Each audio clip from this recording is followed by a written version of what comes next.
De la journée de l'environnement, l'association Ecoforum et d'autres associations du département se sont retrouvées cet après-midi sur la Canebière pour une manifestation haute en couleurs. L'objectif était bien sûr de sensibiliser la population à une pollution qui devient chronique sur notre région.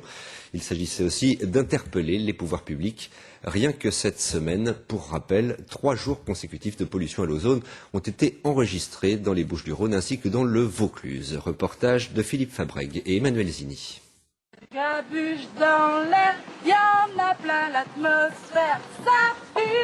Près d'un millier de personnes ont défilé sur la Canebière cet après-midi à l'occasion de la journée de l'environnement. Des manifestants citoyens soucieux de leur santé et de leur cadre de vie.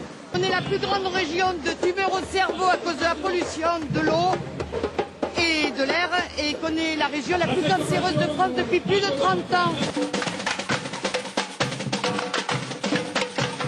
14 000 voitures en plus par jour, et ça nous le refusons. Voilà. Et donc nous sommes unis pour...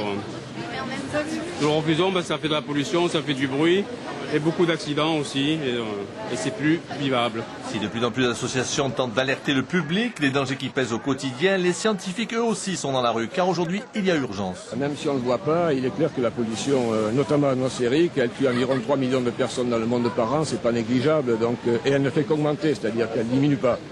Alors évidemment, on voit moins d'ordures dans les rues qu'auparavant, mais par contre, ce qui est invisible, la pollution radioactive, la pollution atmosphérique, on ne la voit pas, donc on la néglige. Et pourtant, elle existe. Les gens meurent tous les jours, les gens sont malades, et donc là, il faut en prendre conscience. Cette 6e marche organisée par Ecoforum a été aussi l'occasion de voir que de plus en plus de jeunes se sentent concernés par les problèmes de l'environnement. Des jeunes inquiets pour leur avenir et qui maintenant veulent de vraies solutions.